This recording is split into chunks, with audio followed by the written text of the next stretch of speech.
I was sitting on the beach during the Boxing Day tsunami talking with my brother. He suddenly noticed the water bubbling and said, "That's not good." We quickly started packing our things and walking away. When I glanced back, I saw the ocean pulling back and my heart nearly stopped. I screamed, "Run! Run now!" While my brother shouted even louder, "Tsunami's coming! Run for your lives!" We ran as fast as we could. Just ahead of us, about 20 feet away, was a woman, struggling to carry 3 children. My brother grabbed one, I took another, and together, we ran with her. Thankfully, we made it to higher ground. The sound of that wave still echoes in my head. It was absolutely terrifying. Edit. Many people have called my brother and me heroes, but honestly, we don't see it that way. We only did what anyone with a conscience would have done, warning others and helping those close enough to reach. It wasn't heroism, it was simply being human. If those kids had been farther away, we wouldn't have been able to help. It was pure chance that they were within reach. I grew up poor on the Gulf Coast, which meant hurricanes were a normal part of life. The worst ones I remember were Katrina, Rita, and Ike. The scariest part about hurricanes is how fast they escalate. For 3 or 4 days, you're on edge, and then, at 3 in the morning, your parents shake you awake and say, "Pack up, we have to leave now." The first oh crap moment is always the scramble, piling into a cramped car in the middle of the night with only documents, food, and basic supplies, not knowing if you'll ever see your home again. The second oh crap comes with the evacuation itself. Even at 3 a.m., highways are jammed with millions of cars. Air conditioning wastes fuel, so you sit sweating in Texas heat, moving 10 feet in an hour. I remember people literally playing frisbee on the interstate because traffic was at a standstill. And if you're close enough to the hurricane, the sky sounds like it's being ripped apart. We were fortunate to have family to stay with, but watching CNN when Ike hit was haunting. I recognized streets and buildings underwater, then realized the camera was showing my own neighborhood. You never want to see your home on national news. The third oh crap is coming back. Everything looks like a scene from a post-apocalyptic movie. Houses shredded, streets underwater, trees ripped from the earth. Sometimes bodies washed up in streets or rivers, and cemeteries were torn apart, coffins floating in floodwater under the blistering sun. After Rita, when we couldn't afford to evacuate, we stayed behind. No electricity except a generator, no running water, no emergency services. We lived off MREs and boiled street water while wild hogs and alligators roamed the wreckage. Neighbors stood guard with rifles to keep looters away. It felt like living in a zombie movie. Eventually FEMA arrived and we'd stand in endless lines for bottled water and rations. That was the oh crap of survival, trying to rebuild when your entire world had been ripped apart. I grew up thinking FEMA markings on houses, numbers indicating how many bodies were found inside, were just a normal part of life. Only later did I realize how abnormal that really was. Black Saturday in Victoria, Australia, February 2009, nearly 200 people killed, 400 injured, and over 3,000 buildings destroyed. We'd just moved there from a flood-prone area, so we had no fire plan, no supplies, no evacuation strategy, not even listening to the radio. My oh crap moment came when I stood on a hill and saw the sky glowing black and orange, with a line of fire closing in. At that point, it was too late to escape. We grabbed hoses and soaked everything, praying. The flames came within minutes of us, partly burning my friend's property before the wind shifted. The Joplin, Missouri tornado. I stepped out of my brother-in-law's basement and saw smoke, emergency vehicles, and no cell reception. I texted my mom, "You didn't die in a tornado, right?" Then silence. 10 minutes later, my phone exploded with news, photos, and frantic texts. My sisters, closer to the destruction, were already pulling survivors and bodies from the wreckage. When my dad finally called, he said he'd been sent to check damage at his plant and search for missing co-workers. He later found them drowned in a drainage pipe. The next day, I finally drove into town. The destruction was beyond comprehension. My hometown looked like a garbage dump flattened by a giant hand. Landmarks erased, cars piled on top of each other, metal twisted around poles, apartment buildings sliced in half like paper. Even years later, I can barely process that memory. South Carolina, Hurricane Matthew. I'd only been living near the beach for a few weeks. 2 days before the storm, gas station lines stretched for miles, 2 hours just to fill up. When the state reversed every lane of I-26, forcing traffic in one direction, it felt like a scene from The Last of Us.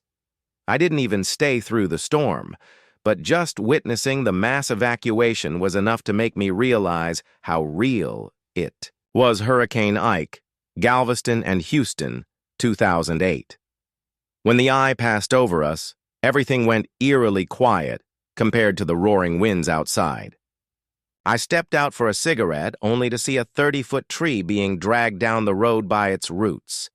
That was my oh crap moment. For weeks afterward, I heard from EMS and police friends that they were still pulling dozens of bodies from the water daily, even though media coverage had already moved on. We had no power for weeks. Gas stations were empty, grocery stores were rationing, and an illegal curfew was enforced. My cop roommate gave me a shotgun to guard the house, and the very next day, looters tried stealing our neighbor's generator. Someone smashed the back window of her house. I fired at them and managed to hit one, but all of them escaped. Rumors spread about riots breaking out in certain areas, and that's when I realized how fortunate we were. Entire neighborhoods had been completely wiped off the map, so thoroughly that you could hardly tell people had ever lived there. Disasters seemed to follow me my whole life. I was born during Hurricane Alicia, took my driving test during Tropical Storm Allison, evacuated for Hurricane Rita, survived Hurricane Ike, and eventually moved away from the coast. The next story takes me to November, when the 7.5 Kuroroka earthquake struck. It wasn't catastrophic for us, but it shook me awake around 1 a.m. on a Monday. Irritated, I tried to fall back asleep, but the tremors kept jolting me like someone was violently shaking me out of bed. The mattress bounced around as if I were lying on a trampoline while another person jumped on it, accompanied by a deep, rolling rumble. The quake was serious. By 1:30 a.m., after scrolling through Twitter, news outlets, and radio updates, we decided to head toward the hills with our tiny dog in our arms. Word was a tsunami was on its way. Tsunami sirens are one of the most unsettling sounds you'll ever hear. Luckily, the wave was only 2 feet high. We would have been safe, but at the time, it didn't feel that way. Next story, San Francisco, 1989. My boyfriend and I were in our apartment when the earthquake hit. Being Canadian, we weren't overly alarmed. We calmly stood in the doorway, expecting it to stop, but instead it grew stronger. Seconds later, the power went out, and the shaking kept going.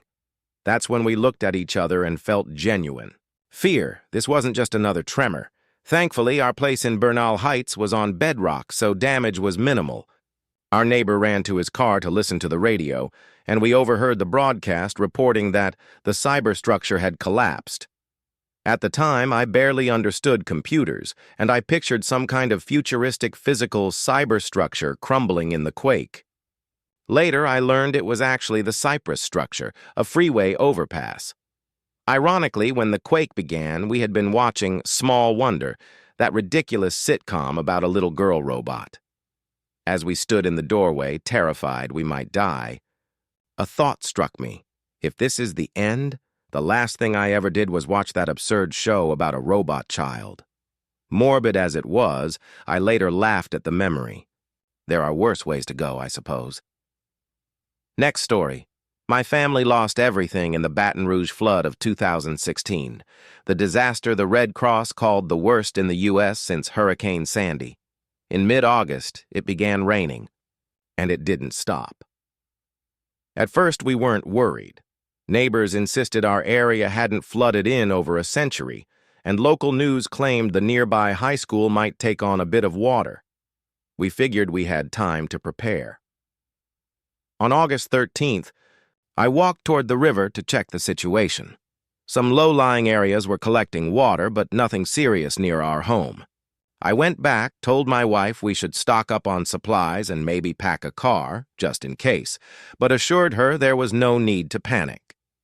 30 minutes later, loud knocking at the door jolted us. My wife's cousin stood there shouting, "What are you doing? Get out now!" Behind her, our yard was underwater. The river wasn't supposed to crest until the next day, yet water was already inches from flooding our home. We packed frantically, just 10 minutes to load both cars with only our most precious belongings. Everything else from our decade-long marriage stayed behind. We fled east to my wife's grandmother's home, but within an hour we were told to leave again. The river was coming. The same thing happened at her cousin's house further east. In a single day, we evacuated 3 separate times. At one point, I even waded back through chest-deep, debris-filled water to rescue our cat. By the end, we had lost almost everything. One car was destroyed. Our house was unlivable. For a week afterward, while crammed into a tiny room at my sister-in-law's, house with my wife, toddler, dog, cat, and even the fish, reality finally sank in. This is our new life now. We're homeless. The only comfort was that we had each other and no one was hurt. Next story, Michigan, 2013. An ice storm knocked out power for much of my city, some for 12 days. I went without electricity for 9. At first I thought it would be like all the other outages, inconvenient but brief. That Saturday night, I just added more blankets and went to bed. But when I woke the next morning, the house was 50 degrees and still powerless. Over the next 9 days, I lived by my fireplace, building a nest of blankets near it to keep warm. My pipes froze solid, and I had to thaw them carefully before I could use water again. At its coldest, my kitchen, far from the fireplace, dropped to just above freezing. That was when it hit me. This wasn't just a routine outage. Next story, the Northridge earthquake. I lived near the epicenter and woke to the sound of rattling dishes, only this time the whole house shook violently. It lasted less than a minute, but it felt like forever. Then came an eerie silence, broken only by a chorus of car alarms. Strangely enough, I also experienced it differently another time. I had gone to bed and somehow slept through the entire quake. By the time I woke up, the city was in ruins. Don't ask me how I managed to sleep through something like that. Long day, maybe. But it happened. Next story. When I was a teenager, I went outside during a tornado warning. The world went strangely quiet. Looking up, I saw clouds swirling, like water draining in a sink, right above my house. The funnel cloud, thankfully, was retracting. Still, the sight humbled me in a way I've never forgotten. Next story. Hurricane Sandy. That entire month felt like living in a war zone. I was on Long Island, which is not only coastal, but entirely surrounded by water and barely above sea level. The destruction was unimaginable. The lowest point came when I was sleeping on my cold basement floor. With no power, I turned on a battery radio. Every station carried the same tone: donation appeals, survivor interviews, government officials, giving speeches, celebrities urging compassion, all against a backdrop of melancholy music. I specifically remember hearing Philip Phillips' Home. At that moment, it hit me. The rest of the country was watching us, pitying us. I had never felt pitied before. It was surreal, even unsettling. I turned the radio off. Next story, Peru, 2007. I was 8 years old, napping in the living room one afternoon. My dog's frantic barking woke me as the windows began to rattle. Small tremors weren't unusual in Peru, but this time was different. I brushed off the sounds outside, assuming they were just typical noises from the coastal area, and tried to calm my dog so I could get back to sleep. I'd barely taken 4 steps toward her when the entire floor-to-ceiling window shattered in front of me. Large, jagged shards of glass fell straight into the couch I had been lying on only moments earlier. Fully awake now, I could hear what sounded like thousands of car alarms going off across the city while tall buildings swayed back and forth. My parents were still at work, leaving me alone in a 10th-floor apartment with a panicked dog darting around in circles. Somehow, I pulled myself together, scooped up my heavy English Cocker Spaniel, and bolted into the emergency stairwell. I kept running until I saw the glow of streetlights, since the building had no backup lighting and the halls were pitch dark.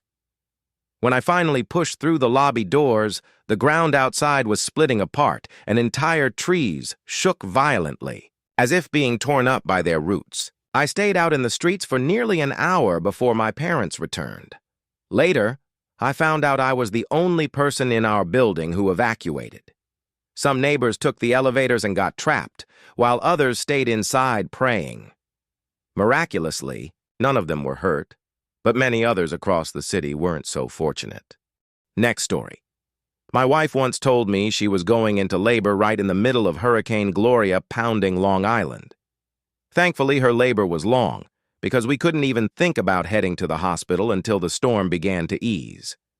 The hardest part came afterward, returning home to no electricity for the first 2 weeks of our child's life. Next story. I live near Gatlinburg, Tennessee, where we recently had devastating wildfires. The whole day I kept reassuring myself, it can't reach here. It won't make it from chimney tops to downtown. I underestimated how dry and windy it was. Things escalated fast. Reports came in that the fire had spread to Cherokee Orchard, which borders the city. Even then, I thought I was safe a town away, until fire trucks showed up outside my house and the fire department ordered us to evacuate. That's when the reality hit. Videos soon surfaced showing the mountains around Gatlinburg glowing like rivers of lava with the city center itself ablaze. Then the news mentioned people trapped inside a hotel by fire. My father was in that very hotel. Thankfully, everyone escaped, but for a while it didn't look promising. The next morning was worse. Reports came in of 3 bodies found, then 5, then 10. Last I heard, the official death toll was 14 and likely to rise. National Guard helicopters and trucks arrived, which made it sink in even more, though even now it still feels unreal. Nothing like that has ever happened here. Next story. I've been through a few hurricanes and 2 tornadoes. During my first tornado, I was at my grandma's house playing Monopoly in a glass room, completely unaware until it was almost over. Houses behind us were wrecked, but somehow we were spared. The second tornado hit while I was driving to the Talladega Spring race during college spring break. The weather was awful, and I only realized how bad it was when we stopped at a Waffle House and saw warnings on TV urging people to stay off the roads. Before hurricanes, the routine was always the same: filling gas tanks, grabbing supplies, raiding grocery stores for food, booze, and whatever else you could find. Strangely enough, it often happened on bright, hot days with just a stiff breeze in the air. Once the storm arrived, unless you were in the direct path, it felt manageable. But you never knew where the worst of it would hit. Take Isaac, for example. In Baton Rouge, it was mild, but just 40 miles south, it was chaos. Katrina was similar. Baton Rouge avoided the worst. Afterward, though, conditions were miserable. Hot nights with no AC, everyone helping clear debris, and neighbors leaning on each other. Honestly, it was worth leaving town just to avoid those post-storm days. Next story. I was about 10 when Hurricane Rita hit Beaumont, Texas. I told my dad I wanted to experience gale-force winds. Being a kid, I fell asleep before it started. But he woke me up and told me to look outside. I watched the storm rip our fence apart. To me, at 10 years old, it felt epic. I spent the next week repairing the fence with my dad, living 2 weeks without power, and learning how to put things back together. The house only had minor damage, and in a strange way, it became an unforgettable experience. Next story. This might get buried, but here goes. I was vacationing in Taipei when Typhoon Dujuan hit. Authorities told us to be back at our hotels by 6 p.m., but everything seemed calm, so we decided to explore a little longer. Around 4 p.m., we were in an underground shopping mall a couple of subway stops away from our hotel, planning to walk the 20 minutes back.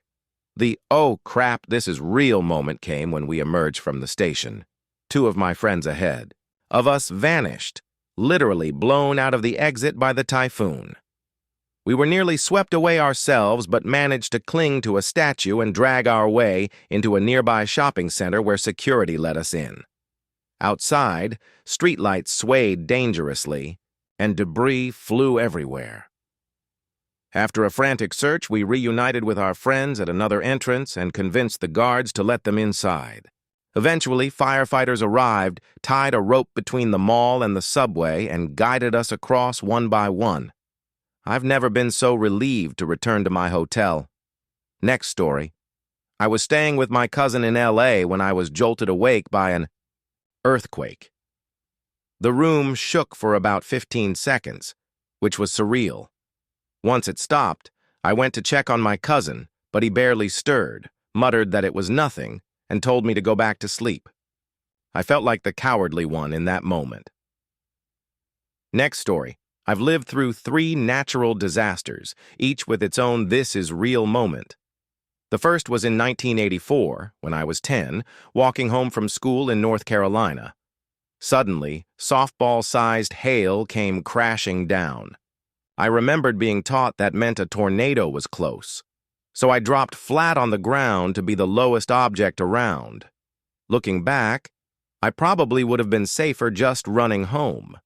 An F4 tornado touched down only a few miles away, but I stayed there getting pelted until the storm passed. The second came in 1989 when Hurricane Hugo hit while I was 15. With no power and no news, I found myself, chainsaw in hand for the first time in my life, cutting away at a massive tree that had fallen across our roof, right as the eye of the storm passed. Thanks, Dad. On the plus side, we had a natural gas stove, so even without power for days, we could cook, make coffee, and heat water for the neighborhood. The third was in 2000, while driving home to River Oaks, Texas. As I turned off Belknap onto Jacksboro Highway, the sky turned a sickly yellow, always a sign of severe storms or tornadoes. I floored it and made it home just as a tornado touched down. A piece of the Bank of America sign landed in our yard.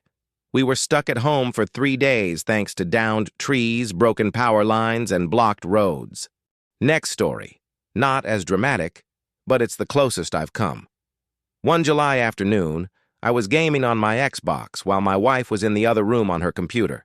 It was blazing hot, yet strangely the sky outside seemed too dark for that hour, and everything was unnervingly still. Something just felt wrong. On a hunch, I checked the weather radar, and there it was, a classic hook echo, the signature of a severe supercell, heading straight for our small town. Echo signatures on radar are a strong sign of rotation inside a thunderstorm. I'd seen plenty of severe storms before, but the radar data told me this one was different. I hurried to the northwest-facing window of our apartment, and the sight made my stomach drop. The sky was nearly pitch black. Moments later, the tornado sirens blared. We grabbed the cats and bolted to a relative's house since our complex had no real basement. The storm hadn't even reached us yet, but just standing outside near it felt surreal. The sky roared nonstop, rumbling like a monster, broken only by sharp cracks of lightning strikes. By 5 p.m., it was so dark the streetlights kicked on. When we finally hunkered down in the basement, chaos raged outside. Through the tiny windows, it sounded like a freight train tearing past for nearly an hour. In the end, we were lucky, just downed trees and some broken windows. But less than a mile north, an entire trailer park, a truck storage lot, and several outbuildings were obliterated. Another time, I dismissed a strange rumble because our house was near both train tracks and an airport. Besides, it wasn't tornado season. I was headed upstairs when it clicked.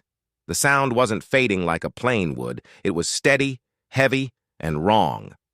I asked another family member if they'd heard the sirens, but before we could confirm, the lights cut out.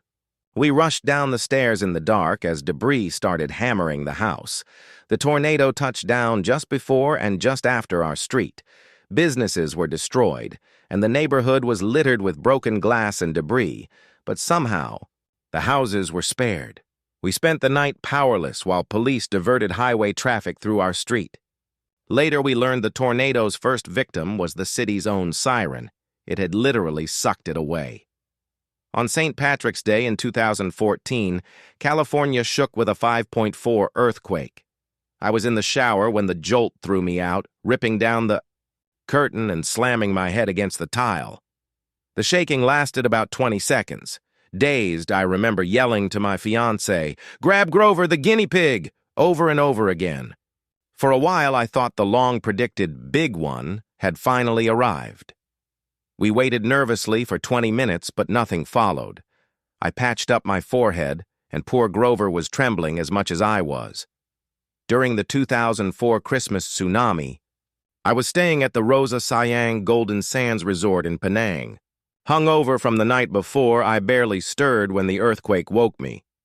Earthquakes weren't new to me, so I shrugged it off and went to the poolside bar for a Bloody Mary. Soon, people drifted toward the beach. I joined them and saw something terrifying. A massive bite seemed to have been taken out of the horizon. The ocean started receding. Fishermen gunned their boats out to sea without a word, and onlookers nervously shuffled back but kept staring. The moment I saw how fast the water was rushing back, I knew disaster was seconds away. Everyone ran. One woman stumbled, but her partner yanked her back at the last moment. Somehow, by sheer luck, the wave curved and hit farther down the beach. From the pool area, I turned to see it push inland anyway, flooding the resort pools. The fishing village 200 meters away was leveled. For weeks after, bodies were pulled from the water. Tornado warnings in our county usually mean trouble, north or south of us. We're dead center. A few years back, my dad and I saw a warning issued directly for our area. Instead of heading inside, we foolishly stepped outside to watch. The storm had spawned a tornado southwest of us that lifted, reformed a mile or two to our north, and touched down again, shredding trees. I think it was an EF1. It was my first real glimpse of a tornado, and watching it snake down from the clouds was my, "Oh crap, this is real" moment. During Hurricane Matthew in North Carolina, I thought the storm was overblown hype. From my perspective, it was just rain and inconvenience. But at work the next morning, covering flood damage, I realized how wrong I was. I met a man hauling ruined carpet from his home. When he brought me inside, the stench of wet carpet and mold nearly knocked me over. Overnight, his house had gone from dry to waist-deep in water. His wife, who had only one leg, had to be evacuated by fire truck, and her medical pump was destroyed. Friends were scooping buckets of water from the house just to clear a path.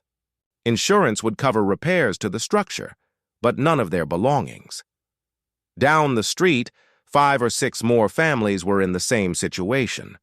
Later, floodwaters cut the county in half, and the only way across was to beg the National Guard for rides in military trucks. I'll never forget October 2016. When Hurricane Ike hit, half my family crowded into our house. At first, it felt like a party. Wind, rain, laughter. But by night, the power was out, and the windows shuddered violently under 110 mph gusts. I was crammed in bed with 2 cousins, sweating without AC, too scared to sleep. All I wanted was for the storm to end. Walking around the wreckage the next day was surreal, though. Trees splintered, roofs damaged, debris everywhere. In 2008, my hometown was ripped apart by a tornado. Growing up in the Midwest, I'd grown used to bad weather and porch watching, storms. But that day, everything changed. As the winds bore down, it felt like my brain was being sucked out by a roaring freight train. Denial evaporated when we crawled out of a cooler onto the wreck of what used to be a bar and dragged bleeding neighbors from rubble. The aftermath looked like a war zone. Sirens, fires, people screaming beneath collapsed houses. The most unsettling part came later when I walked through town toward my old home. I'd lived there all my life, but with every landmark gone, I couldn't recognize my own neighborhood. That night, when the evacuation order came, my dad picked us up, watching the destruction on the news. He tried to lighten the mood with a joke, but we just sat there, stunned. My parents lived through the 1989 Loma Prieta earthquake in Santa Cruz. They recalled watching the road split down the middle for miles.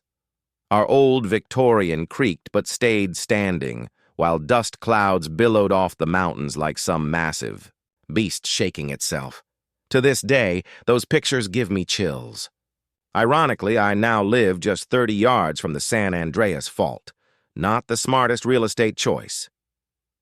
When Hurricane Matthew threatened Florida, I didn't take it seriously at first. Locals often brushed off storms, and I figured this would be the same. But on the day it hit, while I was working a shift, reality sank in. Customers were frantically buying supplies for their pets. My oh crap moment came when one of my managers, who had been joking about grilling out during the storm, suddenly stopped laughing. That was when I realized it was going to be bad. That wasn't just a storm to be afraid of. Let me tell you another story. I was in Christchurch during the earthquake on February 22, 2011. Picture this. It's around 4 a.m. and you're shaken awake. Not the typical small tremor you've grown used to, but something sharper, deeper, and instantly serious. Before you're even fully awake, you've crawled under the nearest sturdy desk for cover. Soon after, everyone else piles outside, standing, around, waiting for the all clear, but I should back up. That wasn't February. That was September 4th, 2010. What followed that first quake was months of rebuilding, endless political talk, blocked-off streets, rubble being cleared, insurance battles, and trying to stitch life back together. Nobody died, thanks to strict building codes, but we spent 5 tense months living on edge. Then, just as the new year rolled in and schools were reopening, disaster struck again. Right around lunchtime, the ground jolted hard. Not the slow rocking sway we'd gotten used to, but a violent, aggressive hit. The vertical acceleration peaked at nearly 2G. Braced in a doorway, you could feel your apartment throwing itself around you. You held on, hoping it was just damage, nothing worse. Hoping the aftershocks would fade in a few days. But then the TV came on. Suddenly, it wasn't distant tragedy in some other country with poor construction standards. It was us. The images hit fast. Downtown was wrecked. Facades collapsed, people trapped, bloody, screaming for help. The shaking had stopped, but the nightmare was only beginning. The city was torn apart, buildings gone, people dead. 185 lives lost. Days passed without running water, weeks in some places. Power was cut for days, even longer for others. Nearly 6 years later, parts of Christchurch still weren't rebuilt. Whole blocks of the central city remained gravel lots. The cathedral stood as a hollow ruin, wrapped in red tape. Earthquakes don't just break buildings, they break your mind. A month ago, another strong quake shook us. It cut a major town off from the rest of the country and rattled the whole length of the islands. In my city, it felt soft and rolling, which meant it was far away, but it went on and on. I couldn't stop thinking about the poor souls closer to the epicenter. We live on shaky ground. We have strict building codes, civil defense systems, and the Earthquake Commission. And yes, people in disasters are often incredibly kind. Neighbors, helping neighbors, strangers offering shelter, generosity everywhere. But even with that, there's always a shadow in your thoughts. A reminder you don't usually notice day to day. Everything can go sideways in an instant. I live about 100 kilometers from the Alpine Fault, the massive fracture line that shaped this island's mountains. It's overdue to rupture, carrying nearly 9 meters of locked-up movement. So when you ask me about my, "Oh crap, this is real" moment, that's easy. 12:51 p.m., February 22nd, 2011. Just 5 months after the first quake had gutted downtown, it all hit again. Only worse, and this time deadly. To anyone who has lived through something like this, kia kaha. Stay strong.